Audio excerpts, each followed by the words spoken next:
Hi, everyone, and welcome to today's webinar. My name is Anna, and I'm with the New Mexico Small Business Development Center. Today, we have Eddy Mindlin joining us, who is a SCORE mentor and outreach coordinator. Eddy is an author, public speaker, and sales coach, and will be presenting 3 steps to attracting and retaining customers. We'll be using the Q&A function to take questions and welcome attendee participation, so don't hesitate to ask us any questions. Definitely don't be shy. We will answer questions at the end of the webinar. This slide features some COVID-19 business resources links, which I won't go over in detail. If you wouldn't mind, Eddy, proceeding to the next slide, that would be awesome. Thank you. As we will send you a copy of the presentation at the end of the webinar. And lastly, please visit our website at nmsbdc.org to view our upcoming no-cost webinars or to sign up for our no-cost counseling services. I'll also send a follow-up email to you with this information. Thanks so much for joining us. And without further ado, I'll hand it over to you, Eddy. Thank you, Anna. And welcome to the people that are on the webinar today. I was telling Anna a minute ago, I'm so used to doing these presentations live, and it's one of the most, I'll say, interesting things is that, not being able to see any of you. So, obviously I'm just looking at my computer screen.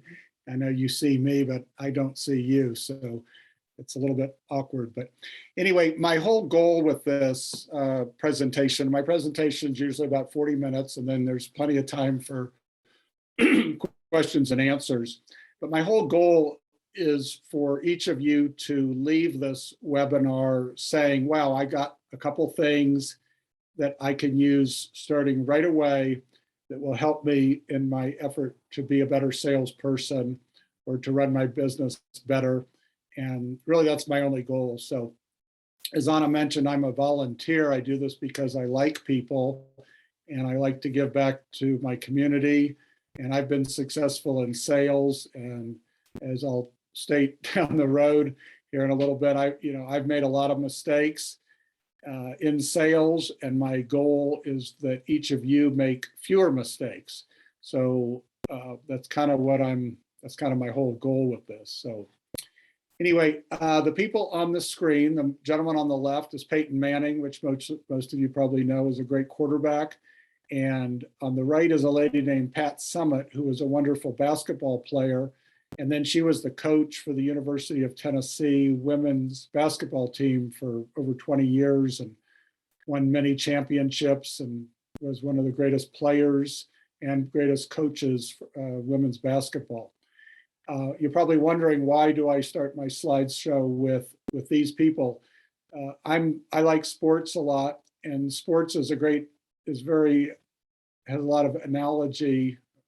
It's analogous, if that's the right word, to sales. And you see at the top where it says practice and preparation. So these people practiced and prepared just like each of you. And I used to do in my business career. I retired about 4 years ago. And just a quick background on me is I was what's called a manufacturer's representative in the floor covering business. So I worked on straight commission in sales from 1988 through 2017, basically, and straight commission representing companies that make carpet and tile and wood flooring and things like that. So give you a little idea of kind of what I did, and I'll talk a little bit more about that down the road. But I also, as Anna mentioned, I'm an author, and in my book, I have quotes from both of these famous athletes, which are very appropriate because they relate exactly to sales. And so one of the quotes I like that Peyton said is, I never left the field feeling I could have done more to prepare, and that gives me peace of mind. So going into every football game, he knew his offense so well. He studied and learned everything about the defense that he was going to face. And obviously he was a great, great quarterback. But when he lost games, of course, he never liked it, but he knew that he had done his best to prepare. And that's so important. And again, it correlates exactly to sales, to prepare for every sales meeting, every email that you send, text, every communication. Now, Pat Summitt's quote is, most people get excited about the games. But I have to get excited about practice because that's my classroom. So she knew that in practice, practice, practice, practice, that was her classroom to teach her basketball players, how to perform in the game. And so I just think it's really good to understand that everybody that does very well in business and in life, whether they're a sports person or an actor, or they run a big business or a small business, they practice and prepare for everything. I'm going to talk to you guys about the art of selling. And most people think, or I should say a lot of people think, there's not really an art to selling. It's just going out and talking to people and getting them to buy stuff. Well, there is an art to it, just like there's an art to so many things that you do in life. It's really important to have a coach or a mentor. In fact, more than one. So the people that I mentor through SCORE, I always suggest to them that they have other mentors, because I can't help them with every aspect of their business. And they should have other people to bounce things off of and get ideas. And the reason that you need a coach in an ongoing relationship, by the way, you don't just go to a coach one time and you're done. I mean, Peyton Manning and this Pat Summit, they had coaches their whole lives, their whole careers. And so does every actor. So does everybody that's wealthy. If you look around the country at people that make a ton of money, they all have people that they get advice from. And that's a smart thing. So we cannot see what we're doing wrong ourselves. And that's the reason, one of the main reasons that we need a coach is we get so engrossed in our work or sport, whatever, that we can't step back and look at ourselves. And that's a big thing for a coach. So I hope all of you will think about having, someone from SBDC or someone from SCORE or people in your community or anywhere in the world for that matter, be a coach and a mentor to you. So, we want sales to go up. That's obviously a key thing here, but a lot of people don't. I want people to realize that sales coaching and sales, a huge part of it is retaining the clients you do have. So the cost, both financial, physical, and emotional, to get new customers is huge. So you absolutely want to do your best to not lose any current clients that you have. You want to stay in touch with them on a regular basis. And often you want to say to them, please tell me what I can do better to have a better relationship with you so that, we can do more business together. So you've got to retain clients and have open conversation and be literally looking for constructive criticism, constructive comments, whatever you want, but find out what your current customers like about doing business with you and what would they like you or the company you represent or the products you sell to improve. And that's a really important thing, because most likely they'll never tell you on their own. If they don't like something, they'll just go buy from somebody else. So if you take that step and be proactive and ask for input, they'll most likely tell you, and that builds your relationship with them. So that's retaining clients. And then of course, you always are looking to add new customers. Taking action, which obviously all of you are doing today, which is wonderful, is you are investing in yourself. And the word invest, I don't necessarily mean financial, because a lot of things are free that you can get from SBDC and SCORE and other organizations and online. But actually taking the time really is the main thing to invest in yourself and to work on yourself to become a better salesperson or business owner. So here's a bunch of salespeople, thinking, what am I going to do next?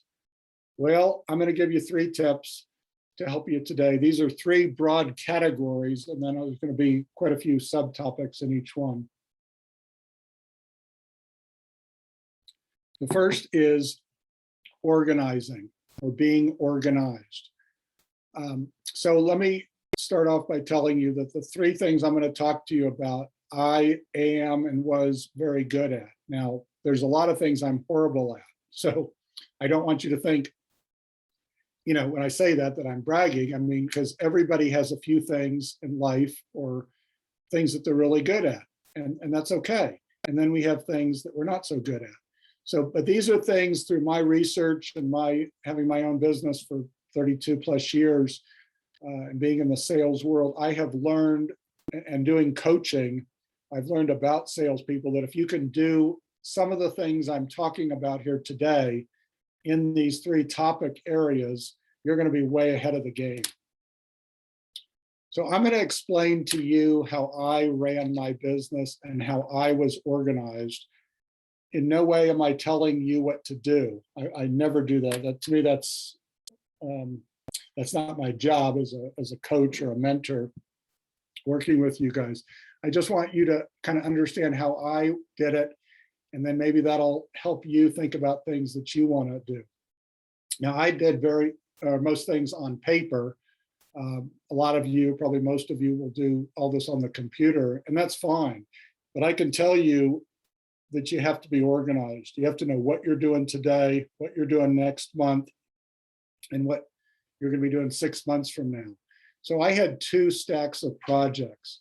So I worked by the project. So my field, like I told you, was flooring. So one aspect of what I did is called on architects that design buildings. I did a lot of other things, but I'll use this analogy. So when I would find out about a specific project, and let's just say it's a school that an architect is designing for remodel or new construction, I would write it down on a piece of paper, and I would put the architect's name, their phone number, any pertinent, any pertinent information about that. And then I would keep track of this for a long time. Now, in the top right corner, I would have a follow-up date, and I'll tell you about that more later. But basically, any project that I was going to follow up on September of 21, which is this month, I would put in the top stack. Any project that I was, or prospect or client, however you guys run your businesses, anything I'm going to follow up on starting October of 21 through basically the end of time, or the time I'm going to work, I would put in the bottom stack. At the end of each week, I would pull out the stack of projects for September, and I would decide which ones am I going to follow up on the first week of September, which one's the second week. So that's kind of how I did it. And I always knew what I was going to be working on that week. Now, the bottom stack, I would take out at the end of every month. And so at the end of September, which is coming up now, so I would go through that this weekend, and anything that said 10/22, I would put in the top stack. So basically a funnel kind of system, if any of you are familiar with that, but I'm narrowing down when I'm going to talk to people. And I'll talk a little bit more about this in a minute. Then I had a calendar, which I still do, of appointments and things that I'm going to do. And these are mostly out of the office type appointments. Then I had a weekly to-dos folder. And so this was just a manila folder that opened up. And on the right side, I would have a piece of notebook paper. And at the top, it says weekly to-dos. And so these were the phone calls or the emails, however I was going to follow up with the project that I was talking about in the stacks of projects. So let's just say this week is the week of the 27th of September. So, and let's just say there's 5 projects that I'm going to follow up on. I list, school project A and church project B and whatever. And then on the left side of this folder that I have opened up, I have the actual stack of projects that correlate with the projects that I'm going to follow up on. So I have all my notes. So if it says call John or call Cindy, regarding XYZ project, then in that same folder, I have the notes that I'm going to call Cindy or John or whatever to talk about or email them. I know exactly what I'm going to do. So I hope that makes sense. And I mean, this system worked perfectly for me. And the word system is really critical for each of you, that you have a system of organization that you embrace and you love, because I don't care what your system is, as long as you like it and it works for you, and it's unique to you, that's fine. Then I had a database, basic information about address and phone numbers and all the people's names that worked at a business that I was going to call on. And the planning, which I was talking about with the stacks of paper and all that, is absolutely do that at night or on the weekends, because during the day, you have to be ready to talk to your customers or your prospects, or doing your business, but not planning. So do your planning when the phone's not ringing, you're not getting emails, and you can concentrate on what you want to do the coming week.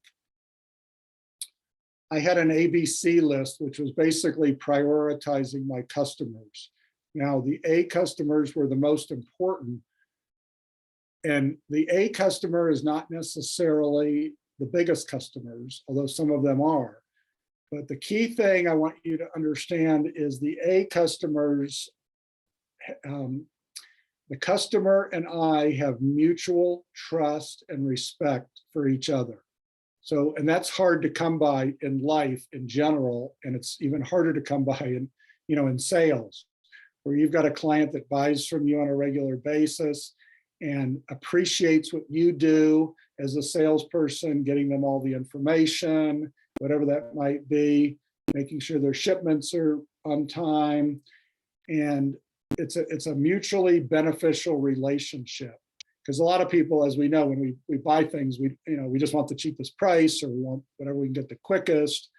So when you can get some people in that A category where you care, you really, obviously, hopefully you care about all of your prospects and your customers, but you want as many of them to really care about you, not just as a salesperson trying to sell them something, but as an individual, that you're a human being and you have a really good relationship. So that's a big part of sales, is the relationship. Okay, so that's the A client. The B client is going to be the vast majority of your clients, where they're good customers, but you don't quite have that really good trust relationship. And so what you want to do, well, let me talk about the C customers first.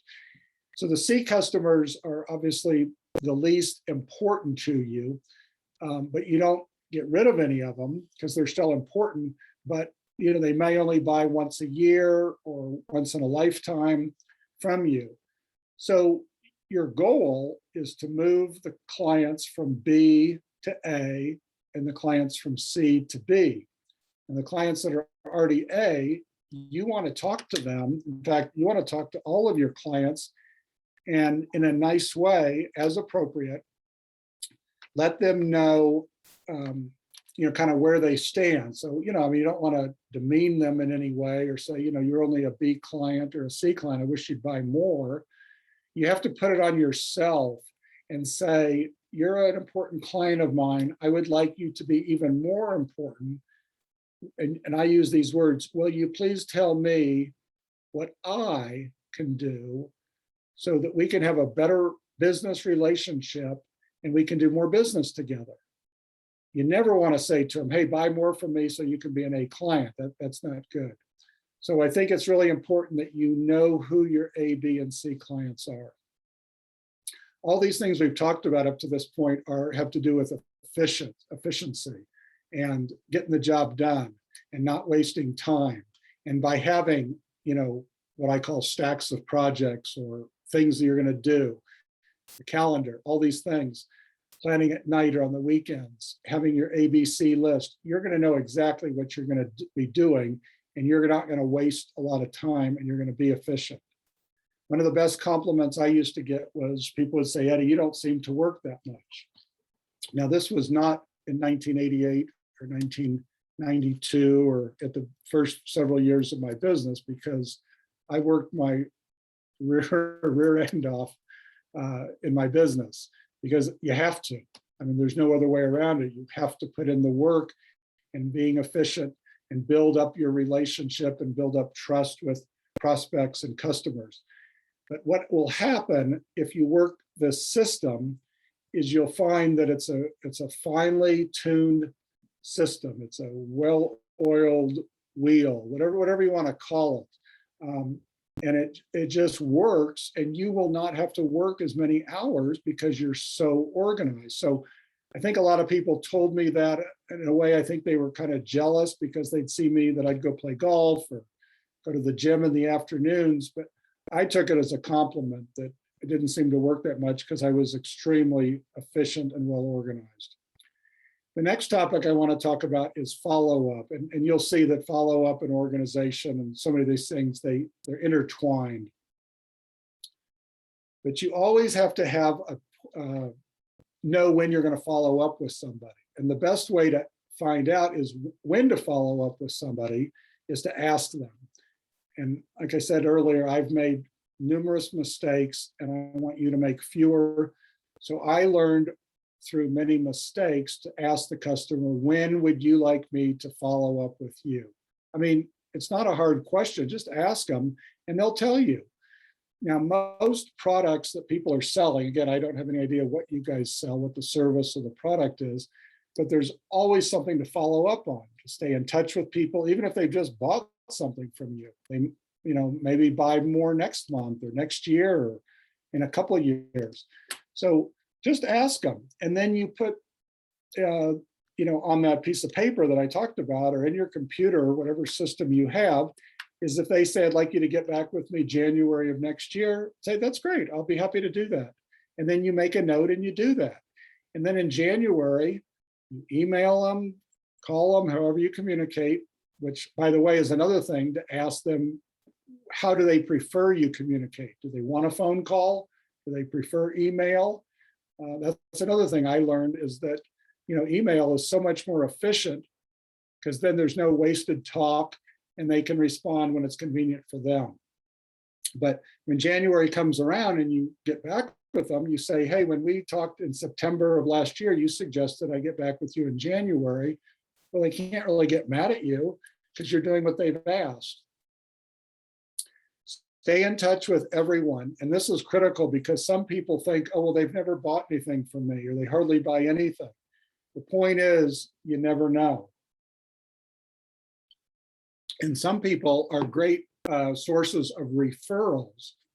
So whatever product or service you're promoting is, you may know a couple people or hopefully many people where they know a lot of people. And that can help you expand your prospect list. So these people could be great contacts for you and should be great contacts for you, even though they will never literally pay you any money, but they will help you get clients. So that's what's really important with staying in touch with everyone. Being one step ahead of the client. So I'll give you an example on that with carpeting. So if a contractor has ordered carpet and it's supposed to be here this coming Friday, and I do my job, which is being a step ahead of the client, is I check with the manufacturer to see if it's shipping on time and all that. Of course, most of the time, everything was fine. And I would let the customer know, even if it's fine. I'd say, hey, everything's on schedule. I've checked, your carpet will be here this Friday. And they text back or email, great. So that lets them know that then they don't have to check themselves, because you don't want a customer or a prospect having to call you to find out what's going on. So that's what being one step ahead of them is all about. So when there are delays in shipments or you not getting them some technical information they need or anything, is let them know. So most people are not going to like it when things are going to be delayed, and they may get angry, but I can tell you that they will much prefer to know several days ahead of time, as opposed to the day the carpet's supposed to get there and they're supposed to install it the next day, that it's not arriving. Then they're really going to be mad at you or me. So please work to be prepared and be a step ahead of them and try to think in their shoes. Again, all these things we're talking about are being prepared and being organized.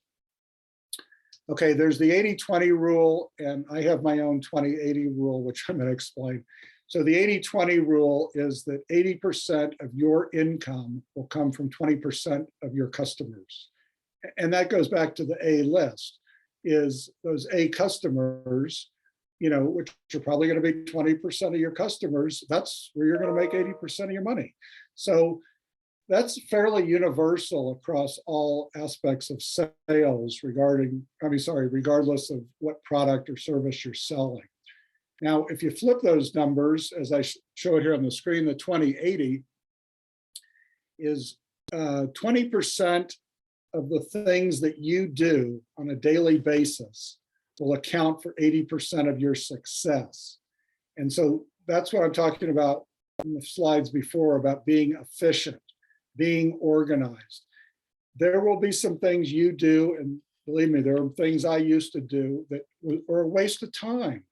So analyze what you're doing on a regular basis and try to cut out the things that don't make sense and do more with the things that really do make sense.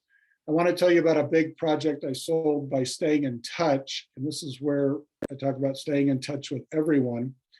Is this architect that I had known, was, I think 2 or 3 people worked in his office. So it was a pretty small firm, but I had stayed in touch with him over many years and done a couple small projects with him. And then he calls me just out of the blue and says, Eddy, I've got this big project that I'm doing for this person, redesigning their building, and they're going to need all new flooring. And I'd like you, it's going to be carpet, and I'd like you to handle the whole project, which I did. And it was great for them and it was great for me. And it was a wonderful project. And I guarantee you the reason I got the project is because this architect trusted me, okay? So that's back to the A situation, is over time, he had gotten to trust me, or he had begun to trust me, and he knew that I was reliable. And so that's what I'm talking about is with those A clients is you're building trust, and trust is a huge part of being a professional salesperson. Now I'm going to talk about the psychology of selling, and I'm always fascinated by psychology, and it's huge. Number one is to work on yourself. And I'm going to give you some examples in a minute of things I've done working on myself. And so figure out what things you do that are good in a sales meeting, and then what things you do that might be not so good, or in my case, annoying to someone else. So work on yourself. And this is, believe me, a continual thing. Nobody's ever going to be perfect, but realize the things that you're good at in communication and getting along with people, and then try to work on those things and talk to your friends and family and say, look, I want to be a better salesperson. I want to do better. What can I do? How do I come across to you? And that's really what it's all about, is how do you feel when I'm talking to you? And so that's an important thing to do. The second thing is try to figure out each client. And I love psychology. So to me, it's always fascinating. Like, why is this person so friendly and so nice and relaxed? And, this person is not so friendly. And, look, I guarantee you all know many people that are very nice, and you also know many people that are not so nice. So why is that? Now, let me state this. You are never going to change anybody. We all know that. People only change if they want to change. So don't even think about changing your client. They're going to be who they're going to be. They're not going to be a nicer person or whatever just because you ask them to. In fact, if you ask them to, they'll probably be annoyed. The key thing, though, is to understand their psychology. And one quick example, a lady I used to work with a lot was an architect, and I'd go see her, and a lot of the time she'd take me into her conference room and she didn't sit down. Now, I knew immediately, because I read people very well, and I hope you guys do too, she was in a hurry. She wasn't going to spend a bunch of time with me and talking about the weather and talking about whatever. It's like, okay, Eddy, here we are, show me the samples you've got, or give me the information. And so you've got to understand each person's psychology. Well, then the next time I go in, she might not be in as much of a hurry, and she'd sit down and we'd chat a little bit. But the point is, you've got to understand each client. So how much do you talk? How much do you listen? Do you talk too loud? And always when I say that, I talk a little bit softer because my tendency is to talk too loud. Do we interrupt? Are we smiling? And speaking of smiling, when you're on the telephone with someone, they can tell whether you're smiling or not. I call it the 10% smile. Just try to make a little smile in your face when you're on the phone, and people can tell that you are happier, and it really is amazing. Be aware of your body movements. Eye contact is important, to actually look people in the eye, to pay attention to what they have to say. And listening and hearing, we all hear things all the time. We're constantly hearing noises. But how often do we really focus on what the person is saying and really listen carefully to each word and how they say it and all that kind of thing? And those are really important things. The best listeners are the most well-liked in our society, period. Whether it's a social setting, family, business. And believe me, I am by nature not, a great listener. I have become a great listener, but it's taken me a lot of work. And I'm going to explain to you kind of how I did it in a minute. But being a good listener, people want to be heard, whether it's family, whether it's friends, whatever. So learn to be a good listener and just nod your head and pay attention. And I promise you, those are the most well-liked people. And one way to do that is to listen without the intent to respond. Now, our society and our culture is, if there's any quiet space, or quiet time, I should say, when there's two people together having coffee or a meal or whatever, is if one person's talking and then stops talking, the other person thinks, oh, I better start talking right now, it's my turn. Well, I know it's awkward to have quiet space for 2 seconds, much less 5 seconds or 10 seconds, but try to do that and try to listen without the intent to respond to them. And one of the key things I've learned to do, and I hope you'll do too, is to take notes.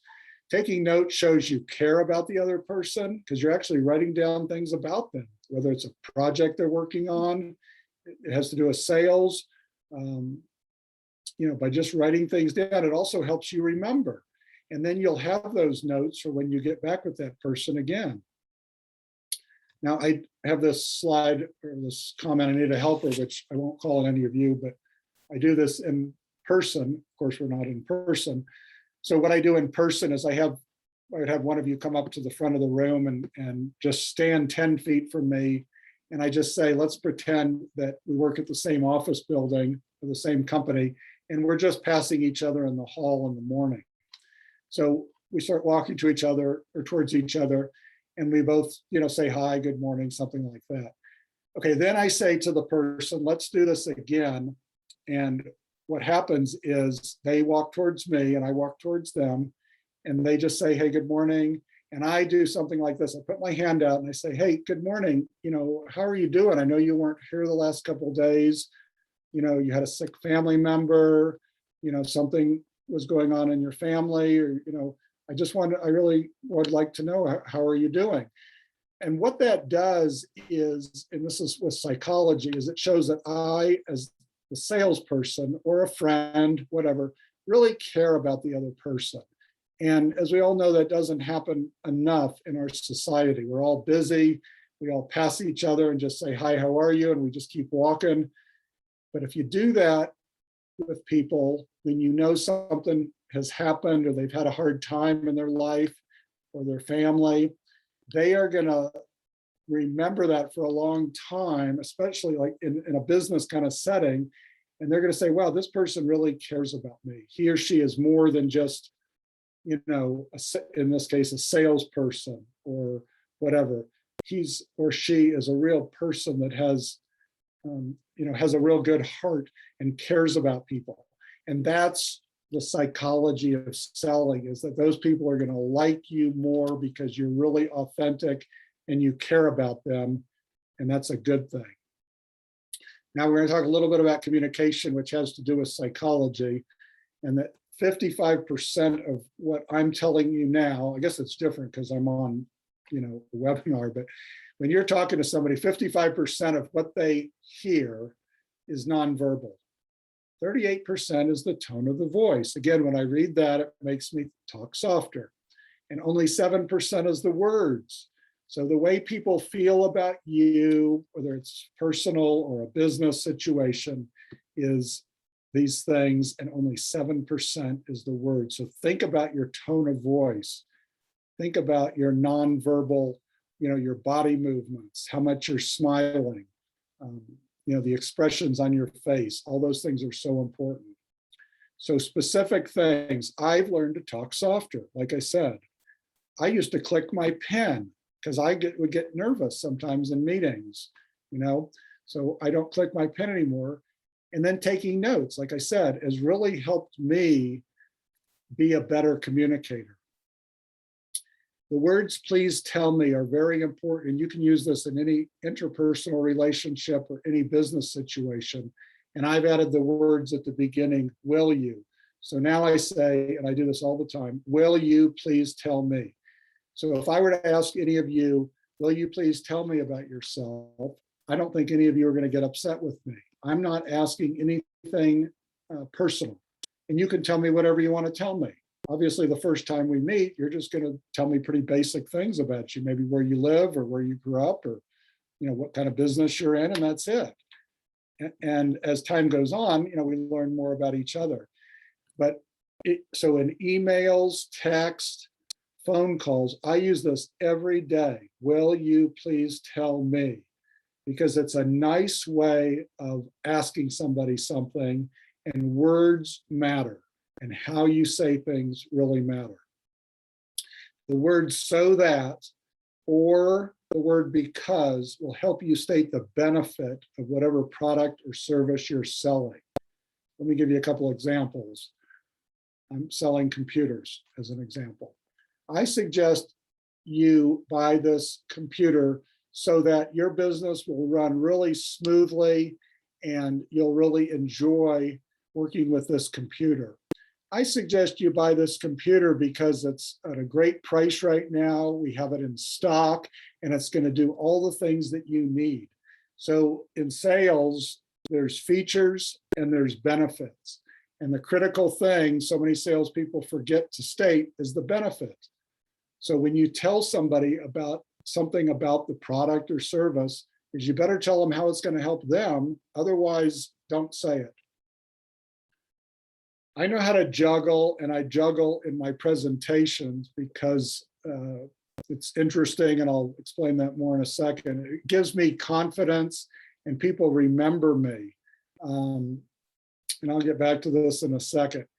When I work with my clients on sales coaching, I talk to them about passion, fun, and profit. So if you can be excited about the product or service you are selling, that means you have passion about it. Then what happens? It becomes fun. It's not a mundane, boring job. Yeah, some days and some business appointments are going to be bad, but overall, I hope that each of you have passion for what you're selling. And then it becomes fun. So it's not really work, it's fun. Like for me, I used to get to go see people. Well, I enjoy that. I'm a salesperson. I'm a gregarious person that likes other people. I like to learn about other people. And then what happened? I started making money. Why? Because I was excited about my product, and passion is contagious. So even though I'm not doing this webinar for money, I'm doing it free because I enjoy it, and I'm hopefully helping you guys, like I said at the beginning, get some ideas. So I'm passionate about it. It's fun for me. I'm not making a profit because I'm doing volunteer work, but you guys want to make a profit. Now back to the presentation and the juggling I'll talk about. So a presentation without a demonstration is just conversation. And what does that mean? It means it's not going to be remembered. So you want to be remembered for what you're selling and what you're promoting. So if you just go talk to somebody and don't show them anything, don't do any demonstrations, you don't have any samples, you don't have any literature to show them, the odds of them remembering that are pretty slim. So I like to juggle. I'm not a professional, but I'm pretty good. It gives me confidence. And I do that as a demonstration when I'm in front of, a group of people giving this kind of a talk. And I promise you, everybody remembers that I juggle. And then what I do is I say with juggling, and this is how I hook it together with the sales coaching, is that in sales, we all have a lot of tennis balls in the air, or whatever, and we're trying to keep track of our A clients and our B clients and our C clients. And, we're trying to get this order placed, and we have, we've got to go to the grocery store, and we have a million things we all have to do. How do we keep track of it? Well, it goes back to the organization and the follow-up. So I highly suggest that each of you think about some way to do a demonstration that's fun for the product or service you're selling. It'll make you much more memorable. It'll make it a lot more fun for you and your prospect. The last slide is, this is not a picture of me, but it's a picture of people hiking in at Philmont Scout Ranch, which is in the northern part of New Mexico near Cimarron.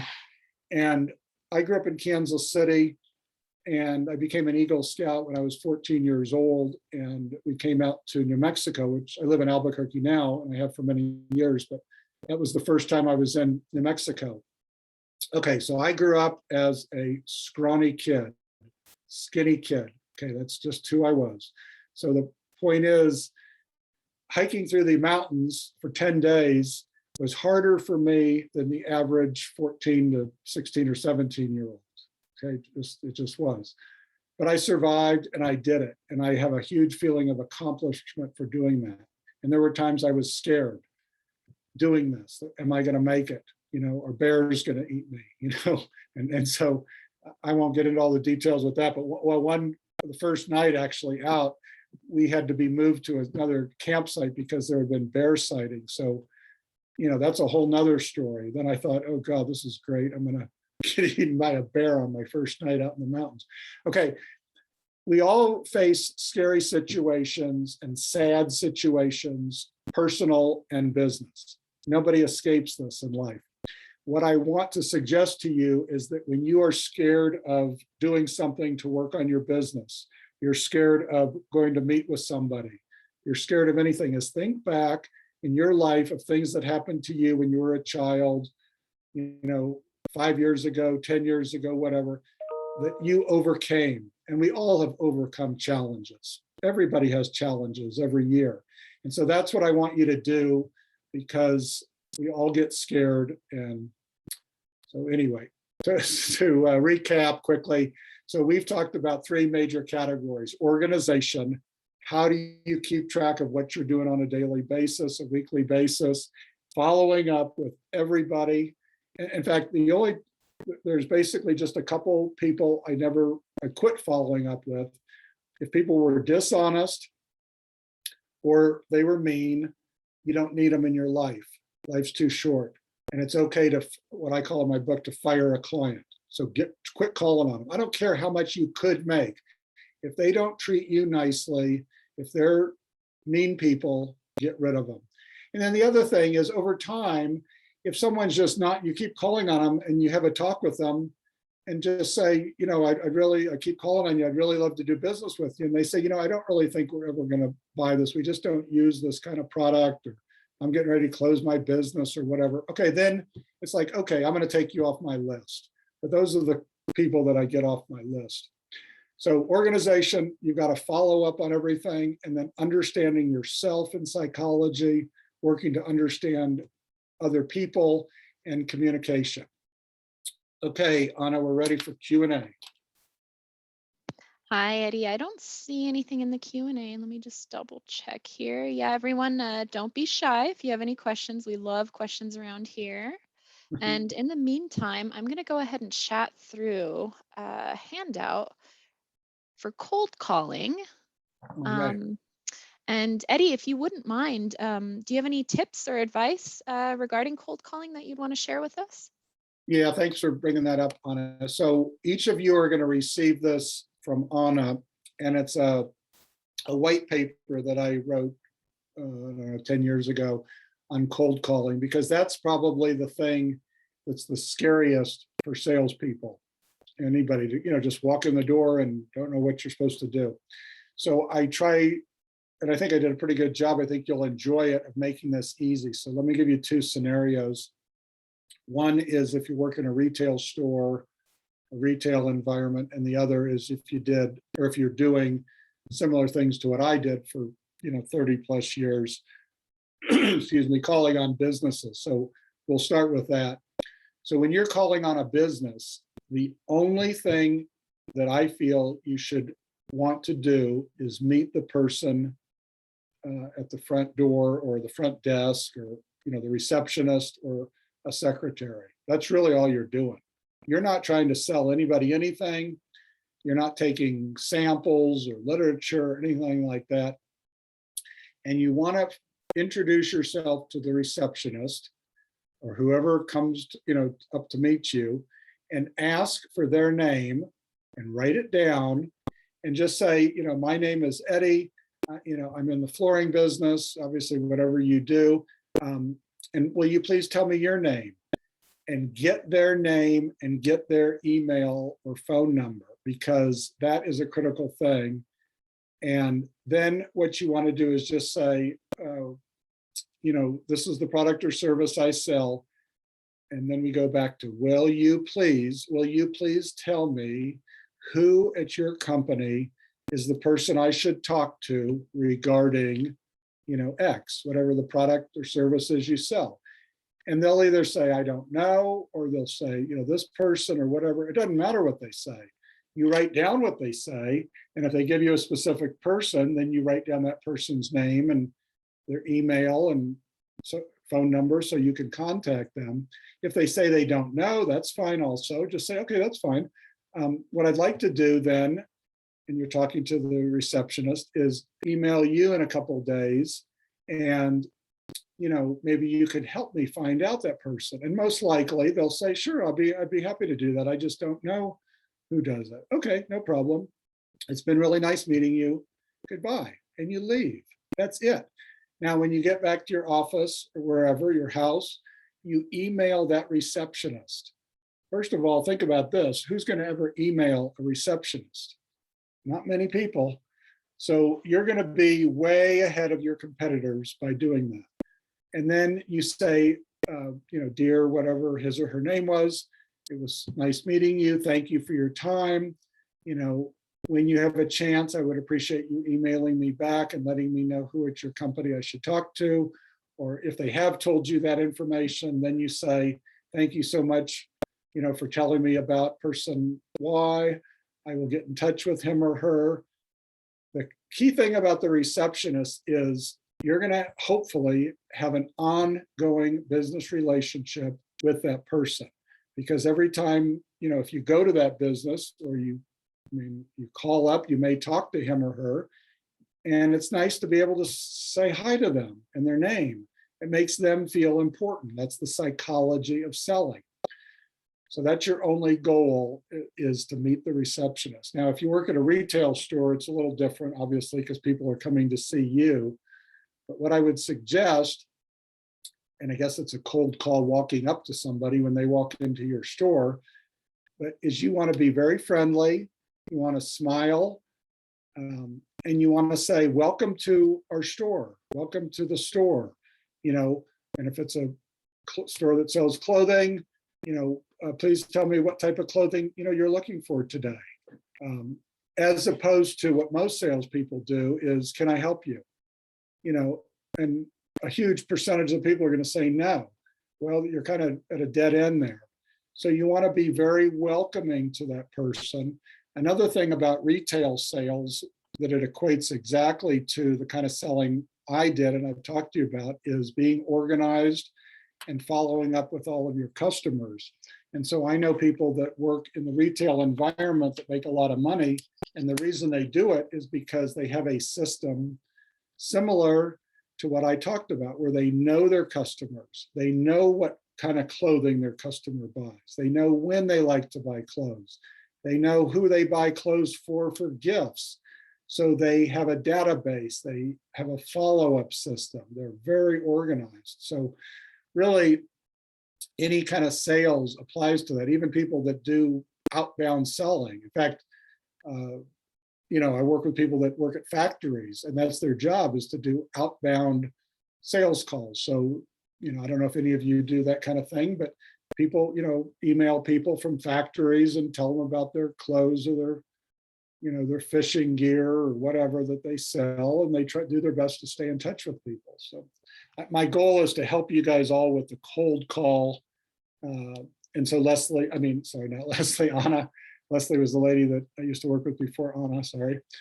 So No problem. Anna will get that to you. Yes, no, and we all love Leslie and we miss her. So thank you so much for that, Eddy. And I'm still not seeing anything in the Q&A. Once again, if you have any questions, don't hesitate to ask them. And I guess in the meantime, we can move on to the resources slide pages, unless there's something else you wanted to cover just now, Eddy. Nope, I think that's it. I just thank you. I just want to say, thanks to everybody for joining. And like I said at the very beginning, I hope you got some information that you can use. Yeah, thank you so much. And we just wanted to let you know that the New Mexico SBDC has 19 centers within New Mexico, including a procurement technical assistance center, an international business accelerator, and a technical commercialization accelerator program. And we're here to help you during any stage of your business, so don't hesitate to reach out to us. I chatted through our information. I'll also follow up in an email with information as to how to get a hold of us. And we also have some resource partners such as SCORE, which Eddy is part of, West, and Veterans Business Outreach Center, all of which are available to help you and your business. And with that being said, thank you again for the valuable information, Eddy, and thank you all for your attendance.